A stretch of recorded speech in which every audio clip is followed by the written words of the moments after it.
Hello everyone! Welcome back muli sa aking munting channel. Kamusta po ang lahat? And for today's video ay mag-install po ako ng aking bagong biling axle bolt cap, no? Pang kaek-ekan lang dito sa harapan ng ating gulong, no? Gulong natin sa harap.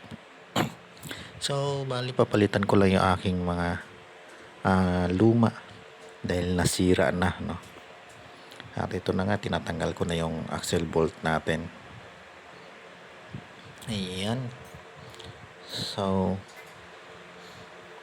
bago ko pala natanggal yan, nag-spray muna ako dyan ng WD-40. Kasi medyo nag-stock up. So, ito ipapalit natin mga friends. Yung bagong bili ko ulit yan sa Toktik. Ang brand yan yun ni Ace. Nagagandahan ako sa kanyang kulay.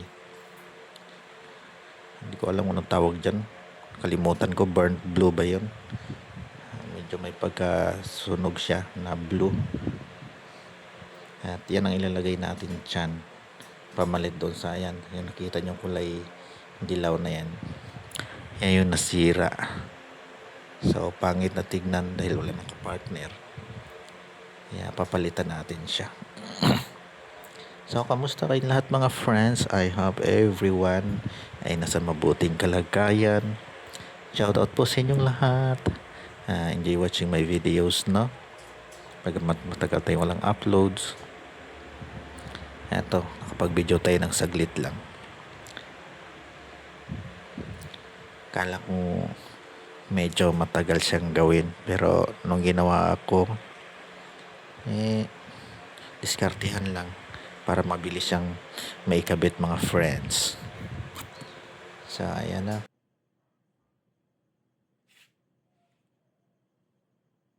At umpisa na natin siya. O, diba? Kakabit na natin. O, unahin natin yung side na yan. Left side po siya. Yan na yung una natin kinabit. Meron po siyang maliliit na tornilyo, no? Maliliit lang. 6 po yan. Ito tornilyo mo siya. Good thing is may kasama na rin siyang Allen key wrench. Yan. Para talaga dyan. Kasama na siya doon, no? Nakaset na siya. So, I hope na maganda ang kalalabasan nito mga friends. Gusto ko yung kulay na yan. Instead of gold. Kasi yung gold color kasi nag-ano siya. Nag-fade. Gaya ng top box natin. Ang ganda ng kulay nung bago pa. Ngayon, pusyaw na. Nawala na yung kinang niya. Nawala na yung totoong kulay. So, ayan. Malapit natin matapos yung isa na yan. Diyan sa left side mga friends. Napakabilis lang po ikabit, no? Tutusin, wala pa siyang wala pa siyang 5 minutes bawat isa. Medyo natagalan lang tayo sa pagbaklas. Ayan.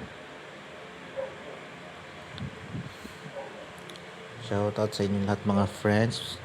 Saan man kayo naroon ngayon. I hope everyone ay merong magandang araw.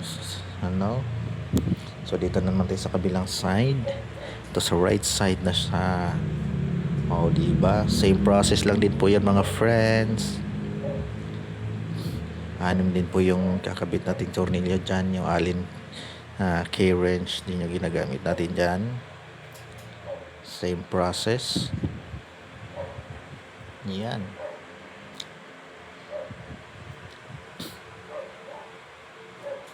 At, nga pala mga friends, no? Kung bago lang kayo napadpad o napadaan sa aking munting channel, Joe Marquez Vlogs po yan. Baka naman pwede maglambing po sa inyo ng mga friends. Subscribe naman po, please. Subscribe to my YouTube channel mga friends. Joe Marquez Vlogs po yan. Please watch my videos, like and share na rin kung nagustuhan nyo. Thank you so much po. Don't skip ads po mga friends para madagdagan yung ating revenue. O, diba? para makabuti ng 100. Salamat sa pagsubaybay palagi mga friends, sa mga loyal subscribers and viewers. So, yan lang po mga friends. Have a good day to all. God bless. Babush.